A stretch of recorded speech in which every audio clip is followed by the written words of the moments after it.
자, 이 책도 이제 거진 다 된 것 같아요. 그래서 269쪽 화엄경과 묘법연화경.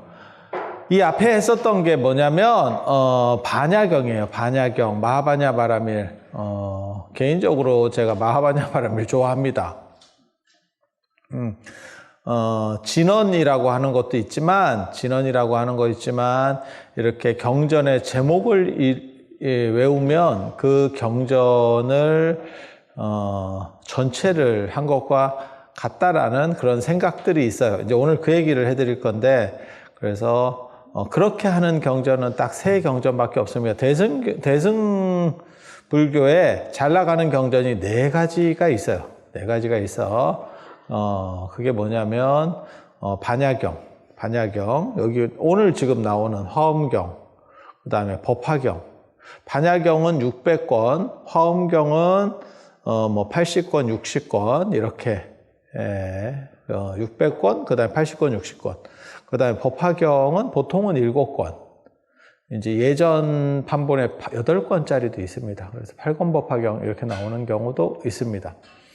그리고 열반경, 40권짜리 열반경 이렇게 되는데, 열반경 그리고 그거 외에 플러스 알파로 넣을 수 있는 그거는 뭐 사상이나 이렇기보다는 신앙적인 부분에서 강력한 영향을 미치는 게 극락정토경전입니다. 그게 대승불교에 어떻게 보면 이 5가지가 가장 큰 줄기라고 보시면 돼요. 5가지가. 그리고 그 맨 밑둥에 있는 어떻게 보면 뿌리의 역할을 하는 게 반야경입니다. 반야경. 그래서 제가 전에도 그런 말씀을 드렸죠. 반야경이 없었으면 대승경전이 존재할 수나 있었을까? 대승이 존재할 수 있었을까? 그러니까 어떻게 보면 새로운 생각을 해내는 거예요. 새로운 생각을. 그러니까 무슨 생각을 하시면 되냐면, 어떤 사람들은 대승불교가 부처님이 진짜 하신 말씀이 맞느냐, 뭐 별로모 소리들을 다 해요. 근데 이렇게 유럽의 철학을 보면 영국의 경험론, 대륙의 합리론입니다.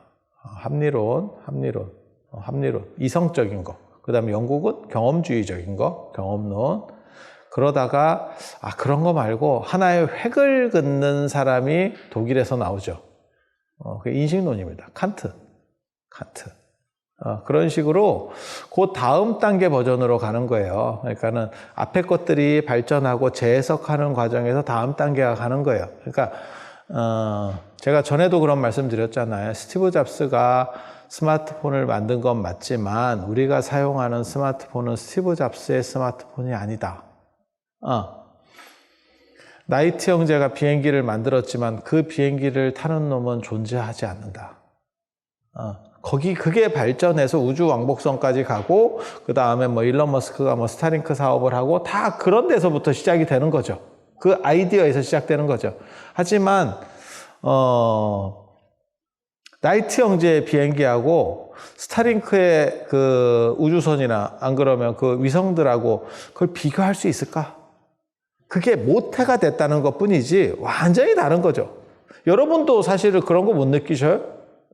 이렇게 여러분들 뵈면 여러분들은 그거 못 느끼셔요? 저는 대중교통 이렇게 이용하고 그 엘리베이터 같은 거 탈 때 이렇게 보면 3단계의 사람이 있어요. 지금 현생 인류, 지금 우리나라 안에서 만나는 세 종류의 인간이 있다니까. 약간 난쟁이과들 여러분입니다. 약간 이렇게 난쟁이과들 여러분입니다. 아직 개량되기 직전 단계고, 그 다음에 우리가 약간 개량된 과예요. 1차 개량입니다. 그래서 여러분들보다 팔다리가 깁니다. 팔다리가 길어. 여러분 자녀분들 생각하시면 돼요. 여러분 자녀분들 생각하시면 저랑 비슷한 체형일 거예요. 안 그러면 저보다 약간 더 체형이 좋거나 뭐 이렇게 올라가요. 그러니까 부모를 꼭 따지느냐? 그렇지 않아요. 이제 비극적인 집은 하필 또 저런 걸 또 그대로 닮았네 이럴 수도 있는데, 상당수의 집은 부모님이 좀 작으셔도 애들이 쭉 큽니다. 그러니까 이게 유전이냐 식생활이냐의 사실은 논점이거든요. 그렇지 않아요? 이렇게 보고 있으면 부모도 잘한데 자식도 잘내. 이런 집도 있고, 부모하고 완전히 좀 달라지는, 야, 업그레이드 확실히 됐네. 내 자식이 맞나? 뭐, 이렇게 보고 있으면 뿌듯하지 않아? 아니면 말고. 그리고 지금 20대 애들을 이렇게 보면 몸이 약간 역삼각형 같고 얼굴이 저희보다 작습니다. 키는 저희랑 비슷해요. 키는 비슷한데 얼굴이 저희보다 작고 남자애들 같은 경우는 몸이 약간 어깨가 좀 벌어져 가지고 역삼각형 몸, 백인 비슷한 몸입니다. 그리고 여성들은 엉덩이가 큽니다.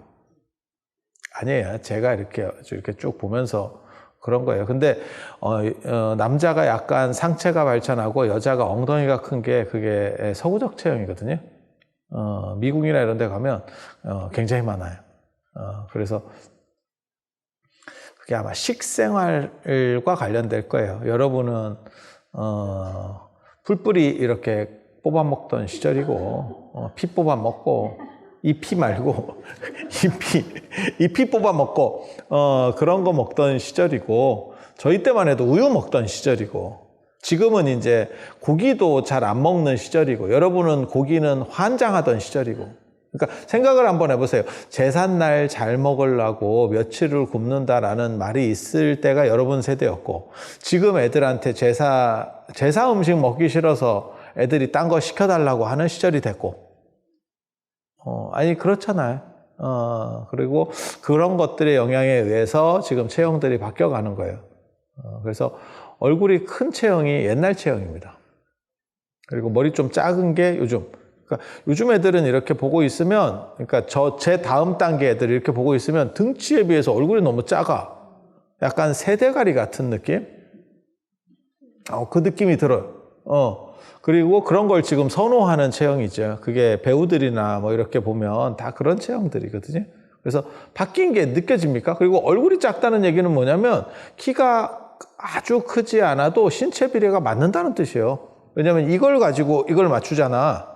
그래서 그 얘기 있잖아. 유재석 씨 같은 분은 키가 아주 큰 건 아니지만 그래도 팔등신 얼굴이 작다는 얘기죠. 그게. 예. 그래서 리사도 블랙핑크 리사도 그 얘기가 나오던데 애가 키가 작아도 신체 비례가 잘 맞는다. 그리고 신체 비례가 잘 맞으면 훨씬 더 약간 늘씬해 보여요. 그리고 이제 머리가 이렇게 크고 신체 비례가 안 맞는 예전으로 치면 부처님 같은 스타일입니다. 불상이 그렇게 생겼어요. 불상이. 예. 그러면 키가 커도 사람이 이렇게 비율이 안 맞으니까 훨씬 더 없어 보이죠. 그래서 그렇게 이제 바뀌어가는 거죠. 그와 마찬가지로 부처님이 초기에 하신 말씀들 안 그러면 그런 내용들이 소승불교에서 주석이 됩니다. 그러니까 그게 내용들이 점점 해석되고 확대돼요. 그런데 그게 어느 정도가 지나면 그걸 넘어서는 방식이 나오게 된다니까요. 그게 대승불교예요. 그러니까 뭐하고 똑같은 거냐면 투지폰이 계속 발전해 가다가 어느 순간에 스마트폰으로 넘어가고 인터넷이 계속 발전하다가 지금 이제 인공지능으로 넘어가고 물론 여러분들은 아직 안 넘어갔죠. 끝까지 버티고 있죠. 인공지능 안 넘어가도 돼. 어차피 사람은 다 섞여서 사는 거예요. 저도 인공지능까지 안 넘어가. 그냥 대충 살고 있는 거죠. 어저께도 제 아는 분들이 그런 얘기 하고 있던데, 뭐 PPT도 요즘은 그 인공지능 만들면 편하고, 저 논문 쓸 때도 뭐 도움을 받을 수 있고, 보고서 이런 거 쉽게 짧게 하기도 편고, 그러면 우리가 쓴 사람이 반응을 보이고 따라할 것 같죠? 별로 안 따라합니다. 왜? 내 방식으로도 훨씬 너네가 그거 이용하는 것보다 내가 빠를걸? 우리는 뭐 그런 거 있어, 그런 거. 그래서 그런 부분이 있는데 어느 점 이상을 넘어가면 절대 못 이깁니다. 그게 훨씬 더 효율적이에요. 그래서 새로운 기술이 나오면 그쪽에 타는 게 맞아요. 맞는 거는. 그래서 그렇게 특이점들이 벌어지는 경우들이 있어요. 특이점이 벌어지면 세상이 바뀌는 거예요. 하나의 완전히 다른 쪽 관점으로 이렇게 넘어가는 거죠. 그래서 대륙의 합리론에서 더 이상 합리적인 것만 갖고 안 됐을 때 인식론이 나오고 참 그런 거 보면 대단해. 합리론을 주도했던 거는 프랑스고 인식론은 독일이거든요. 그러니까 그런 철학이 나오면 그때부터 독일이 힘을 쓰기 시작한 거죠. 그렇게 가는 거죠. 그래서 대승불교라는 것도 소승불교에서, 그러니까는 저 초기 불교에서 부처님이 말씀을 하셨는데 그걸 구체적으로 막 다 얘기를 하느냐? 그렇게 못해요. 그렇게 못해. 그리고 처음에는 그런 문제의식이 깊지 않아요. 그거를 나중에 소승불교에서는 주석을 통해 가지고 계속 이렇게 확대해 가는 거지. 그러니까 투지폰 처음에 만들었다가 거기에 기능들이 계속 들어가고 있다라고 생각하면 돼. 그래서 설명서가 이렇게 두꺼워져. 그러니까 어느 순간에 스마트폰이 나오면서 설명서를 빼버린 거예요. 기계는 네가 설정하는 거다. 기계는 주어져서 나오는 게 아니고 네가 설정하는 거다. 그건 굉장히 재밌는 생각이거든요. 그리고 제가 전에도 그런 말씀 드렸었는데 그런 식의 기계, 그러니까는 우리가 지금까지 쓰던 기계는 전부 규정돼서 나오는 기계예요. 냉장고도 그렇고 TV도 그렇고 뭐 세탁기도 그렇고 그 기능 안에서 내가 선택적으로 쓸 수 있는 거야. 그런데 전혀 새로운 기계가 하나가 나왔죠. 그게 컴퓨터입니다. 컴퓨터는 그 사람이 재설정해서 써요. 그러니까는 깡통을 파는 거고 깡통을 파는 거고 그걸 내가 윈도우를 깔 수도 있고 맥을 깔 수도 있고 뭐 다른 거를 쓸 수도 있어. 리눅스를 쓸 수도 있고 그다음에 프로그램도 한글을 쓸 수도 있고 워드를 쓸 수도 있고 PDF를 쓸 수도 있고 아니 그냥 다 이렇게 해서 내가 그거를 하나를 만들어 가는 거야. 내 방식대로.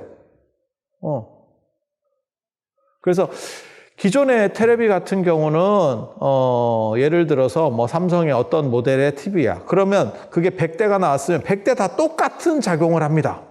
근데 컴퓨터는 다 다른 작용을 해요. 다른 작용을 해.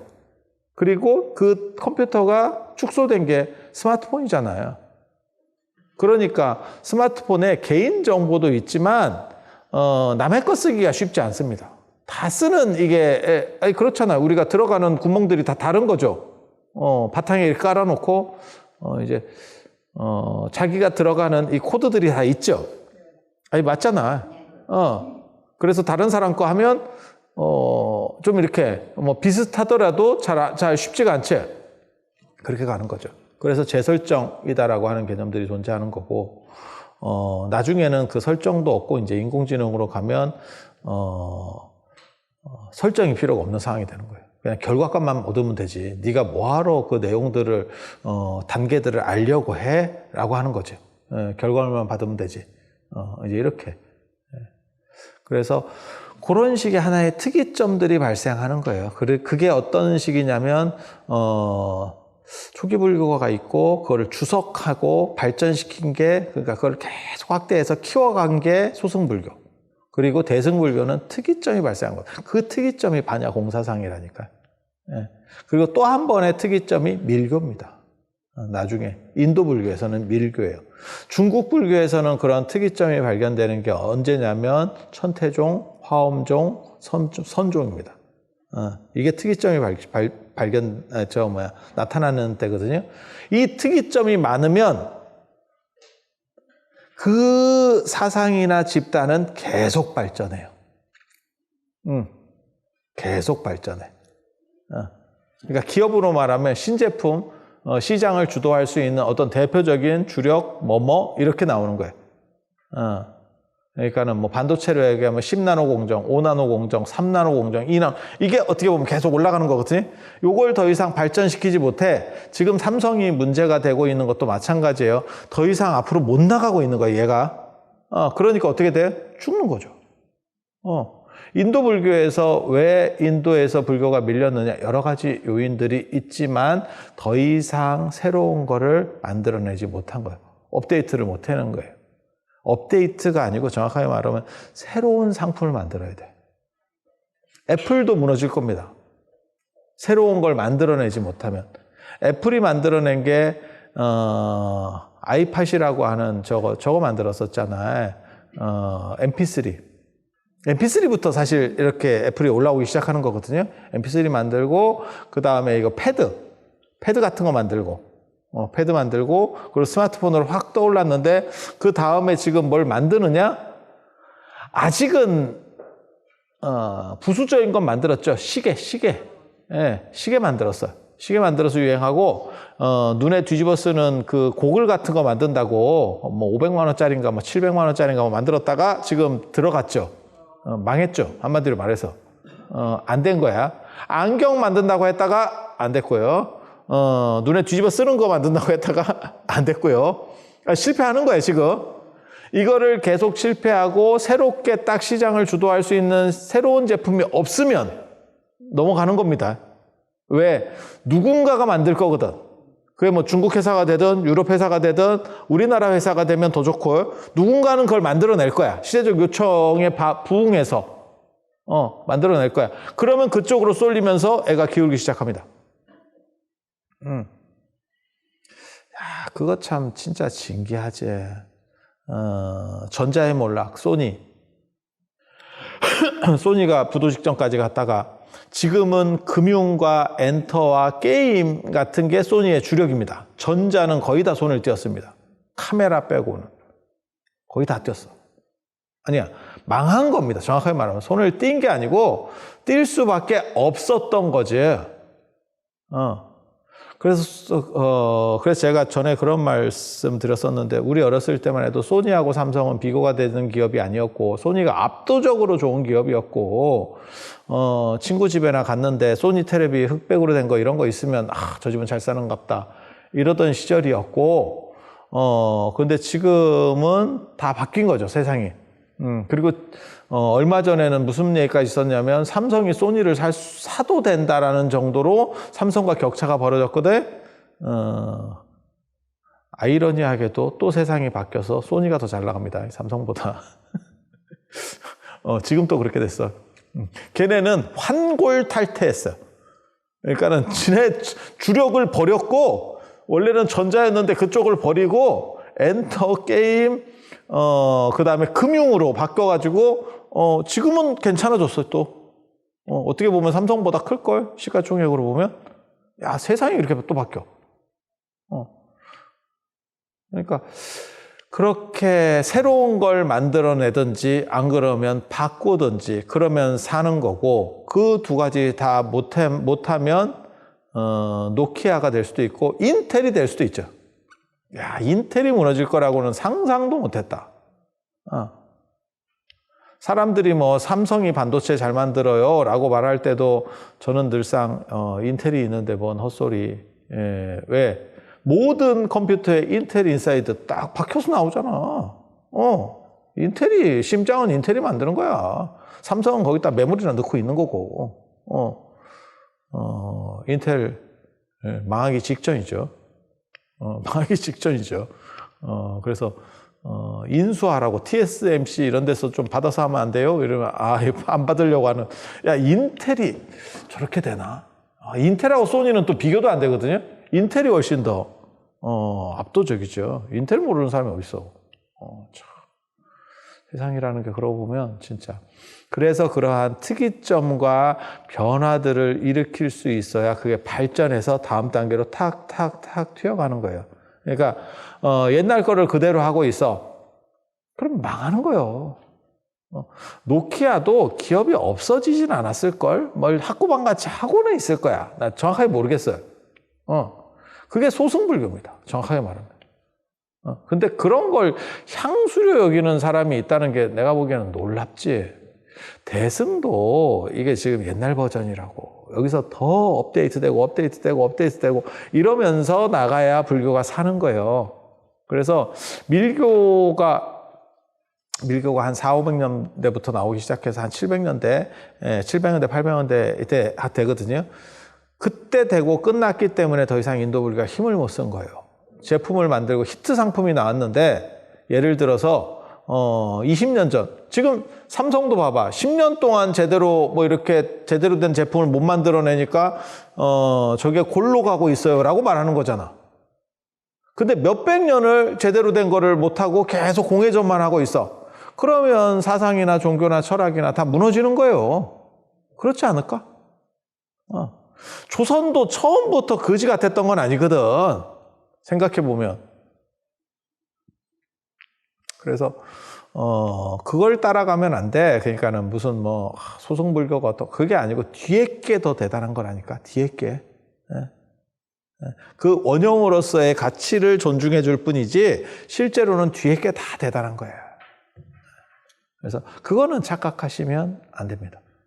착각하시면 안 됩니다. 그리고 중국 불교도 왜 더 이상 발전하지 못하고 나중에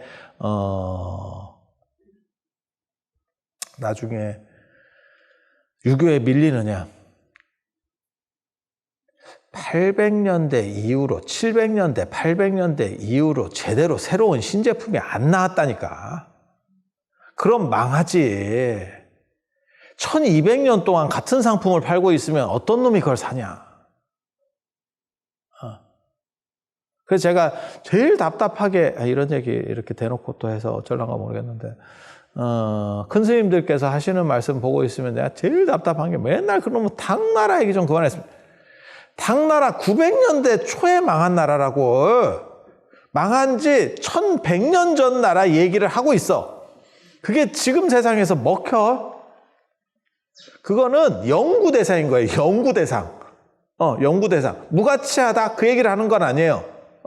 우리도 신라, 통일신라 이런 게 가치가 있어. 하지만 그거를 현실에 적용시키진 않아. 연구할 뿐이지. 현실에 그게 그때 그 뭐 어떻게 하는 것들이 현실에 맞아요? 지금 현실에 맞겠어요? 말 같지도 않은 거지. 예.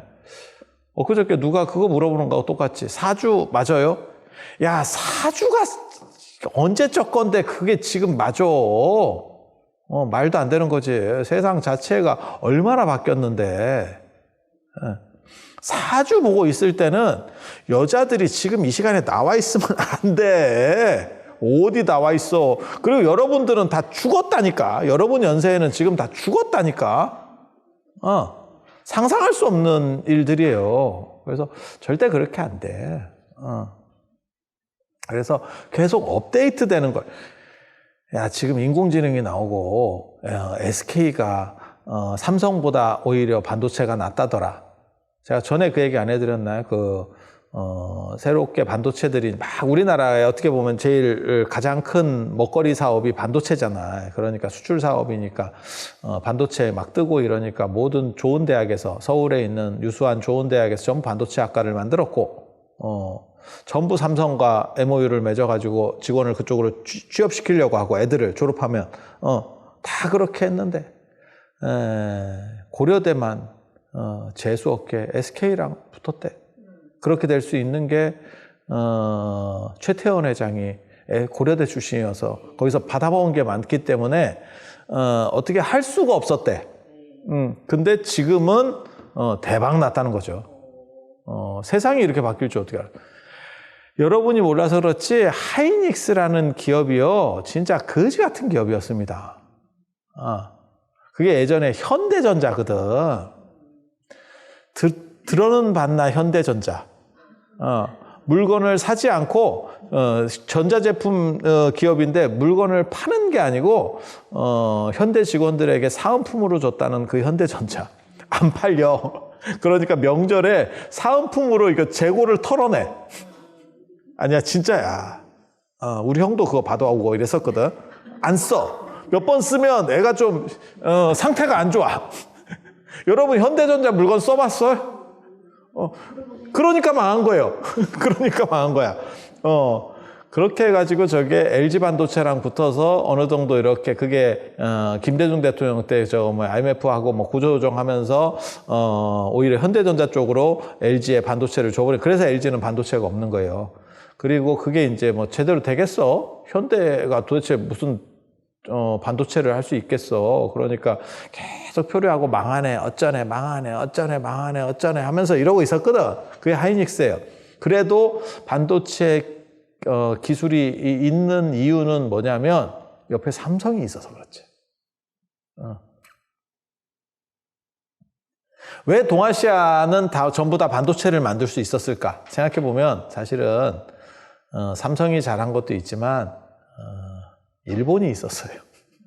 일본이 있어서 우리가 처음 시작할 때 이렇게 가서 기술 빼오고 지금 중국 하던 비슷한 행동을 한 거야. 까놓고 얘기하면 우리가 전부 하나하나 새로운 기술을 한 게 아니고 뺐죠. 그리고 그걸 이제 지금 중국한테 당하고 있는 거야. 여러분이 우리나라를 저보다 더 오래 사셔서 아시겠지만 그렇게 우리나라 사람들이 그렇게까지 윤리적이지 않아요. 빼오고 뭐 사진 찍어오고 그때만 해도 조그만 포켓 카메라 같은 걸로 80년대 이런 조그마한 카메라 이렇게 그런 스파이용 카메라 같은 거 있었거든요. 그런 걸로 들어가서 안 걸리고 몸수색 할 때 안 걸리고 그걸 어떻게 해서 들어가서 찍어왔다가 자랑이었어. 기억나십니까? 일본 그런 데 가서 시찰할 때 내가 그거 다 찍어다 줬잖아 막 이러면서 자랑하고 다녔었어. 그리고 지금 중국이 그렇게 하고 정년퇴직 하시는 분들 안 그러면 뭐 이래갖고 돈 더 준다 그래서 스카우트 해가고 뭐 이러니까 이제 우리가 욕하고 있는 거지. 근데 비슷한 거였을 거예요. 그래서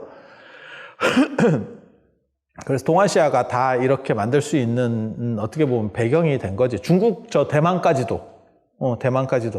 그러니까 그냥 그런 면에서는 일본이 많은 역할을 해준 거예요. 일본이 뭐 국가적으로는 별로 마음에 안 드는 나라지만 제가 그 얘기 늘상 하잖아. 동아시아에 일본이 없었다면 동아시아가 경제적으로 이렇게 빨리 올라올 수 있었을까에 대한 거. 인도 차이나 반도나 라오스, 캄보디아, 태국, 미얀마, 베트남 그쪽에 선진국이 한 나라도 없어요. 걔네가 우리보다 자원도 많고 조건이 괜찮다니까.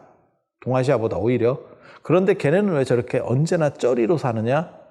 한 나라가 없어서 그래요. 한 나라가. 치고 올라가는 한 나라. 남미도 괜찮습니다. 여러분 생각하고 다릅니다. 아프리카는 안 괜찮습니다. 거기 좀 힘듭니다. 거긴 좀 힘들고 남미도 자원이나 영토나 뭐 이런 걸로 봤을 때 괜찮아요. 그런데 왜 안 되느냐? 한 나라가 없어. 한 나라가. 치고 나가는 한 나라가 없어. 제가 늘상 하는 얘기 있거든요. 인생이라고 하는 게 참 동네 바둑하고 같은 거다. 그래서 그 동네에 1단 두는 사람이 오면 동네가 전체가 다 1단으로 올라가고 그 다음에 한 3단 두는 사람은 전체가 3단으로 올라가고. 근데 요즘 학교는 안 그렇더라. 제가 개인적으로 학교나 이런 데서 진짜 해보고 싶은 게 제가 환경이 좋고 내가 경제적으로 조금 더 좋은 환경에서 태어났었으면, 예를 들면 그 조건이 나에게 갖추어졌다면 나는 사실은 연구단을 끌고 싶었던 사람이에요. 큰 연구소. 불교와 관련된 큰 연구소. 그리고 불교에 왜 그런 게 없는지도 나는 잘 모르겠습니다. 고려대에는 민족문화연구소원 같은 게 있어요. 거기에 이제 박사급 사람들이 한 100여 명 있고, 그런 사람들이 돌아가면서 계속 연구비도 따고, 그 다음에 새로운 것들을 만들어서 이렇게, 퍼뜨리는 거죠. 그러니까 어떻게 보면 두뇌 역할을 하는 그런 거. 근데 개인적으로는 사실 저한테 기회가 있으면 저는 그런 걸 원래 체질에 오히려 맞을 거야. 기획하고. 근데 환경이 안 좋으니까 이렇게 밤에까지도 이렇게 먹고 살라고. 인생 슬프지. 그래서 다니다가 다 지쳐가지고, 연구를 개풀이 연구를 해. 근데 저도 욕심이 있는 것 중에 하나가 뭐냐면, 내가 할 수 있는 이러한 논문 쓰고 하는 기술들이 좀 전파가 됐으면 좋겠는데, 이것들 안 배워. 좀 배우면 좋은데. 제가 다른 건 몰라도 논문 쓰고 이런 거는 여러분이 저를 어떻게 보시는지 모르겠는데 제가 거의 입신의 경지에 이르렀다고 보면 됩니다. 입신의 경지에 이르렀다고 보면 돼. 바둑계 이세돌 이 정도급 아닙니다. 오히려 그 이상이라고 보면 돼요. 그런데도 옆에 사람들에게 그걸 전파를 못 시킨다는 게 좀 안타깝지. 저는 그걸 배우기 위해서 진짜 무지하게 노력했어요. 당연한 거지. 없는 데서 시작한 거야. 네 위에 선배들이나 교수들이 가르쳐 주지 않았느냐? 없습니다. 그런 거. 그런 거 우리 때 없었습니다, 제대로. 그래서 혼자 박 터지게 집어 던질지는 알지. 뭐 앉아서 옆에 끼고 가르쳐주고 이거 잘 안 해. 마치 자식에게 운전 배우는 거랑 비슷한 거야. 쉽지 않아. 그래서 개인적으로는 저도 그런 것들을 좀 했으면 해서 한 단계 더 나은, 이렇게 떠들고 다니는 게 이게 인생의 삶의 가치가 있는가? 뭔가 한국 불교를 좀 정리하고 25교구도 다 내가 좀 정리를 해서 뭔가 의미 있는 것들을 만들어내고 특색을 좀 발전시켜 놓고, 그런 생각들은 계속 어렸을 때부터 했어. 제가 예전부터. 이게 무슨 딱 그거하고 똑같지. 뭐하고 똑같은 거냐면, 절에 가면 앞에 그 물품 파는 데 있어요. 절 안에도 있고 절 바깥쪽에도 있고 똑같아. 전국 모든 절에 가도. 그건 왜 그러냐면 중국에서 납품받아서 파니까 그래. 원소스가 똑같으니까. 근데 그런 건 그렇다 치더라도 템플스테이 같은 데 들어가 봐. 그게 그거요 다. 왜? 그 절에 대한 내용들이 정리가 안 돼 있어서 그래요. 그러니까 특징을 잡아야 되는데 그게 없는 거지. 저도 안타깝다는 생각을 합니다. 그리고 선진국화되고 그럴수록 사실은 문화력이 더 강한 건데, 그런 부분들에 대해서 정리를 못 해내는 게 좀 그래요. 내가 몇몇 절이라도 좀 하고 싶었는데 그것도 다 못하고 죽을 것 같아. 월정사는 다 끝냈고, 불국사제가 어느 정도 정리했고, 통도사하고 사실 송광사 내가 관심이 있는데, 송광사는 멀어서 못해.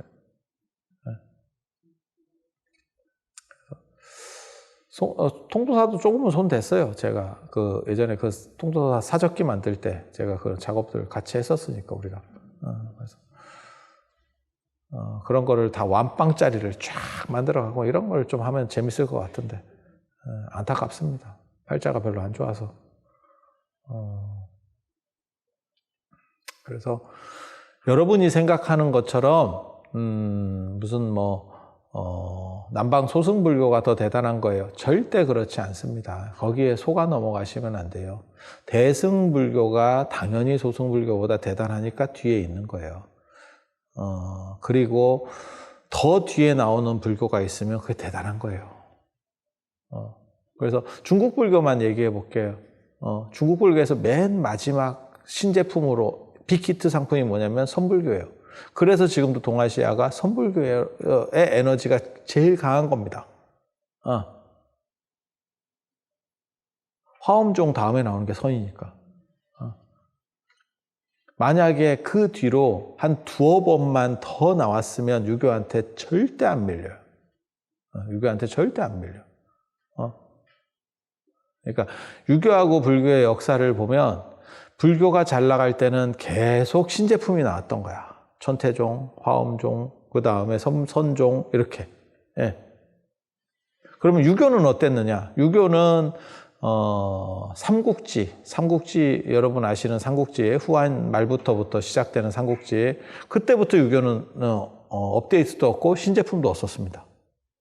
그리고 나서 북송시대 1200년대가 돼야 신제품이 나와요. 신제품이 나와.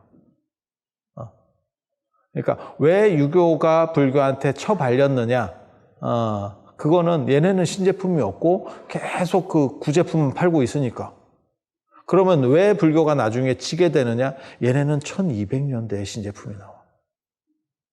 그리고 나중에 1400년, 1500년대에 가면 양명학이라는 게 또 나와. 그래서 두 번의 업데이트를 한 거예요.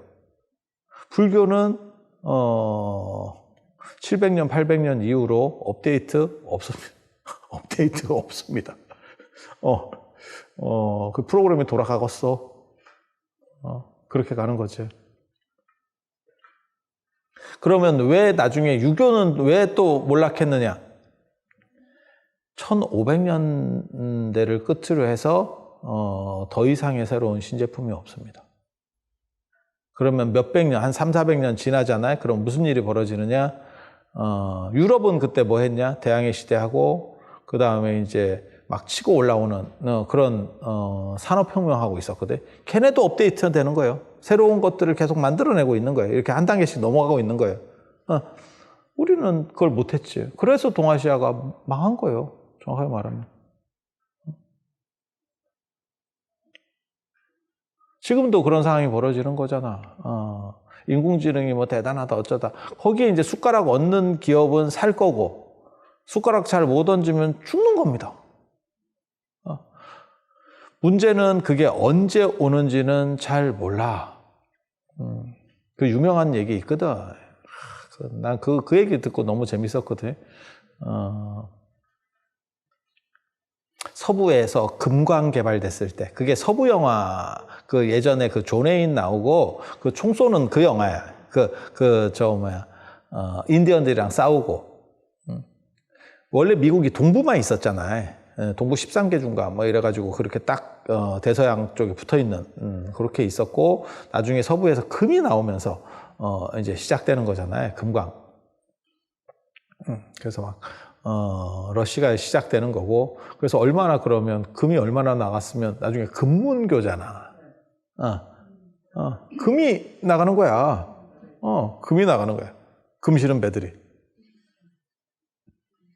그렇게 해서 금광이 터졌을 때 사람들이 엄청나게 밀렸고, 철도도 만들어지고, 사람들이 그쪽으로, 이쪽에서 이제 쩌리들은 전부 글로 가서 한 미션 잡아야겠다라고 가는 거죠. 그렇게 해서 열심히 가서 대박이 난 사람 있죠. 있죠. 당연히 있죠. 하지만 대부분은 별 볼 일 없습니다. 그래서 그 유명한 얘기가 나오는 거야. 서부 대개발 시절에 돈 번 사람은 곡괭이 팔아먹은 놈하고 청바지 팔아먹은 놈만 돈 벌었다더라. 금을 캐고 안 캐고는 됐고, 일단 이거는 다 산다는 거야. 그러니까 곡괭이하고 청바지는 일단 사야 돼. 일단 뛰어들어야지. 그러니까 금 캐서 돈 버는 건 됐고, 청바지를 팔으라는 거야. 곡괭이하고 청바지를 팔면 된다는 거야. 야, 이거 되게 재밌는 얘기거든. 그놈만 돈 벌었대. 그놈은 안정적으로 벌어. 네가 금을 캐든 못 캐든 그건 네 사정이고, 곡괭이는 사갔다니까 나한테. 똑같은 얘기예요. 똑같은 얘기. 지금 인공지능이 돼서 뭐가 어떻게 될지 안 될지 모르겠는데, 그 기반에 올라타면 제일 좋은 거고, 진짜 대박이 나는데 걸리면 그거는 운 좋은 거지. 그럼 그 이상이 있겠어. 그래서 세상이다라고 하는 게, 세상이라는 게 계속해서 어느 정도 시점에서의 특이점들을 줘야 돼요. 근데 저는 그게 한 200~300년에 한 번씩은 터져줘야 된다고 생각해요. 그리고 불교나 유교가 나중에 밀리게 되는 이유는 그 특이점을 더 이상 못 만들어냈기 때문에 그렇습니다. 그럼 특이점은 어떻게 만드느냐? 자본이 성숙되고 인지 능력이 성숙되면, 인간의 지적 부분이 성숙되면 그 다음 단계로 넘어가게 돼 있어요. 사람 어느 순간 그 다음을 갈망한다니까. 뭐하고 똑같은 거냐면 우리 속담에도 있잖아. 말 타면 종 부리고 싶다고. 제가 전에 그런 말씀 드렸잖아. 세탁기만 있는 것만 해도 얼마나 대단한 건데, 빨래판에서 빨던 시절에 비하면, 빨래판에서 빨다가 손목 다 날아갔는데, 빨래 비틀고 뭐 이러다가 손목 다 나가고 이랬었는데, 세탁기 생긴 것만 해도 얼마나 대단해. 그 세탁기 잘 안 빨린다고 우리 봉 세탁기 또 썼어. 그 다음에 찬물에 세제 잘 안 풀린다고 찬물에 잘 풀리는 세제만 갖고도 얼마나 좋은데. 세탁기 조창기에 하이타이 넣었다가 그거 거품이 막 위로 올라오고 막 이랬었다. 거품이 얼마나 많은지. 그때 알고 보니까 거품이 빨아주는 게 아니었지. 그죠? 요즘 세제는 거품 그렇게 많이 안 나도 잘 되잖아. 그러더니 이제는 건조까지 다 해주고, 그 다음에는 이제 개는 거 뭐 이런 거 제가 얘기하잖아. 분명히 나온다니까. 나만 요구하겠어? 힘든데. 개는 세탁기 나오면 되게 재밌을 건데. 그래서 내가 딴 건 몰라도 발가락 양말을 어떻게 갤까? 내가 이 생각. 발가락 양말은 반칙 아니냐? 그리고 식기세척기도 마찬가지예요. 초창기에 나왔을 때 잘 안 닦인다 그랬었어. 왜냐면 서양은 대부분 접시를 쓰는데 우리는 이렇게 오목한 걸 쓰잖아. 그러니까 당연히 이게 물이 잘 안 되겠지. 근데 지금 정도면 아마 다 끝났을걸? 써보면, 깔끔하게 나올 거예요. 그 정도 개선이 안 되면 더 이상 못 팔아먹을걸? 아니, 맞잖아. 로봇 청소기 애들 그렇게 굴러다니는 거 있잖아. 이런데 이렇게 볼링공 같이 이렇게 굴러다니는 애들. 걔네들도 어느 정도 이상, 그 효과를 주는 거잖아. 지금. 그렇게 가는 거죠. 그래서 그런 것들을 끊임없이 만들어낼 수 있느냐. 그리고 불교는 그리고 뭐가 있어야 되냐면, 그러니까 돈이 있어야 되고, 문화를 발전시키기 위해서는 돈이 있어야 돼. 돈이 있어야 되고, 그 다음에 그게 문화력을 성숙시킨다니까. 르네상스가 어떻게 일어나느냐. 돈이에요. 어느 정도 자본이 축적되면 그 다음을 생각하게 된다니까. 그리고 축적된 뒤에 또 다음을 생각하고, 그래서, 문화가 높을 때 가난할 때는 없습니다. 가난하면서 문화가 높은 경우는 없습니다.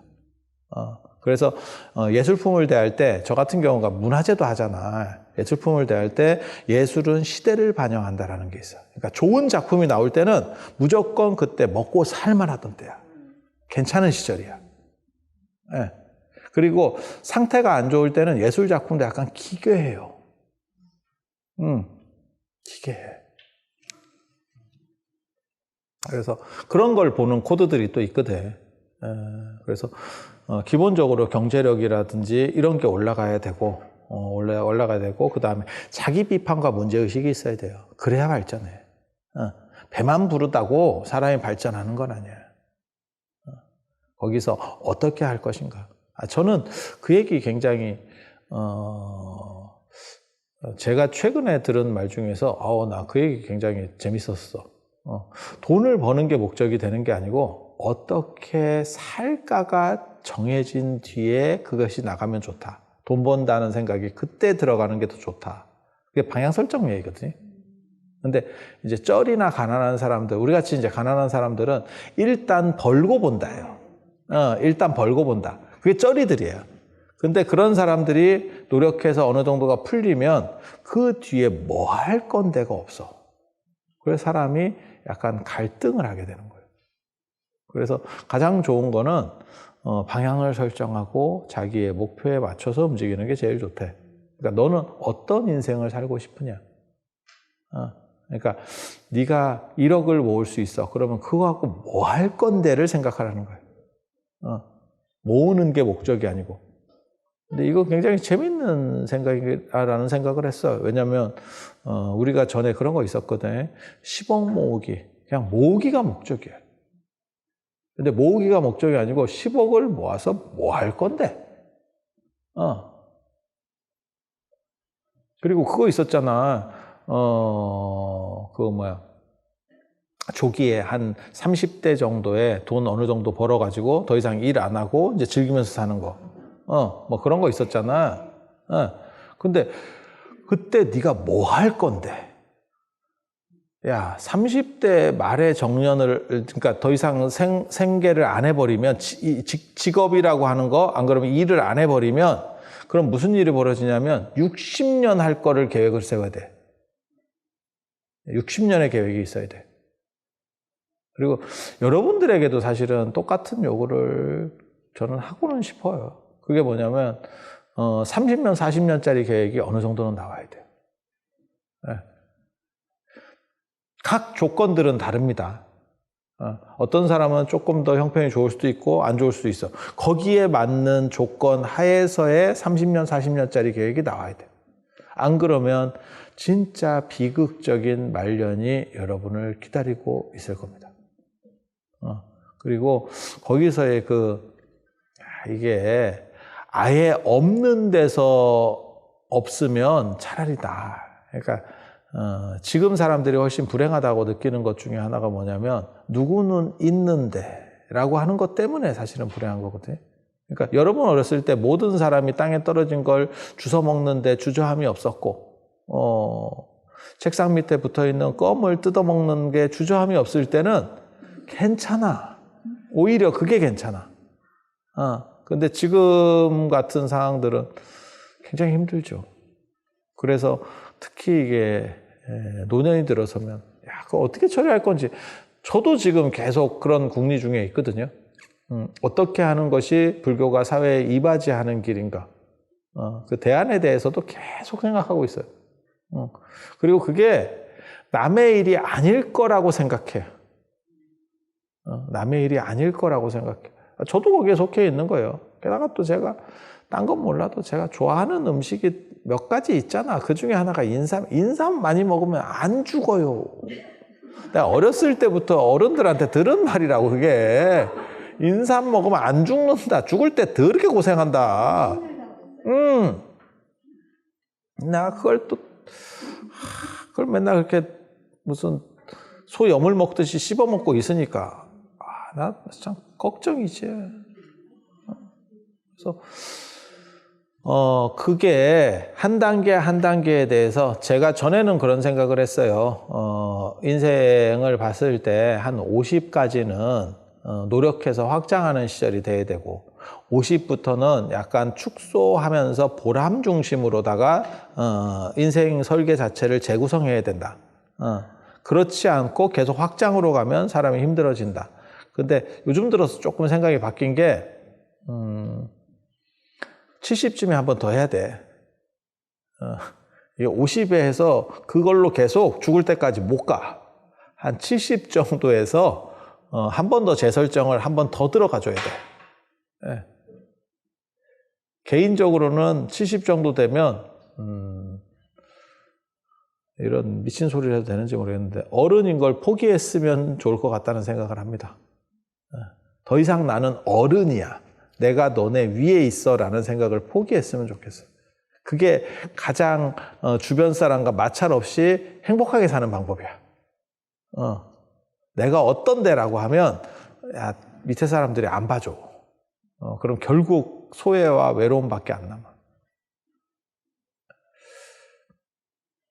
그래서 대승불교라고 하는 게 여러분 생각처럼 야매의 문제가 아니에요. 야매의 문제가 아니고 그것을 재해석해서 더 정밀하게 만들어가는 거예요. 그러니까 사실은 반도체라고 하는 게 트랜지스터를 몇 개를 꼽느냐의 문제거든요. 트랜지스터가 옛날에 그 세 발 달린 거 머리 까맣게 생긴 애 있어요. 세 발 달린 애, 약간 외계인같이 생긴 애. 그거를 작게 만들어서 거기에다가 뭐 100만 개를 꽂아요. 뭐 이 짓을 하고 있는 게 반도체거든요. 반도체거든요. 그렇게 많이 꽂을수록 한 단계씩 나아가는 거고, 그 다음에 SK에서 지금 만든 거는 아파트 같이 쌓는 기술이잖아요. 그거를 옆으로 만들려서는 이제 한계가 있으니까 위로 이렇게 포개가지고 어떻게 해보겠다. 확장의 문제죠. 그래서 대승불교가 부처님의 말씀을 가장 잘 간추리는 거예요. 그러니까 어떻게 생각하면 되냐면, 요즘 제 핸드폰에도 그거 있던데, 어느 순간부터 그거 들어왔던데, 티전화 쓰면, 아니, 그냥 뭐 돈 주고 쓰는 기능이 아니고 저절로 들어가는 기능. 티전화 쓰면 한참 이렇게 전화로 떠들다가 나중에 보면 걔가 요약해놨죠. 한 줄 요약. 그죠? 그 한 줄 요약이, 그게 이제 뭔 소리 했는지 잘 기억 안 날 때 이렇게 보라는 얘기잖아요. 그거 괜찮던데? 여러분도 그거 보셔요, 가끔? 그거 괜찮아. 쟤랑 뭔 얘기했지? 그러면 걔가 그냥 나름대로, 그게 이제 내 걸 이것들이 다 듣고 있구나, 이런 생각이 들지. 야, 이거 애 똑똑한데? 그게 뭐 인공지능인지 뭔지 잘 모르겠는데 아무튼 요약을 해. 근데 봐봐, 그 요약한 게 내가 말한 거야? 내가 말한 1차적인 거는 녹음되어 있는 그겁니다. 갤럭시 같으면 녹음되어 있거든요. 자동 녹음 기능이니까. 그게 내 1차적인 거고, 정리하는 거는 약간 다른 거지. 그럼 내가 얘기 안 한 거야? 그건 아니야. 내가 얘기 안 한 건 아니야. 하지만 100% 내 말이야? 그건 아니야. 그런데 내 말보다 이 정리가 더 깔끔해. 이해가 되셔?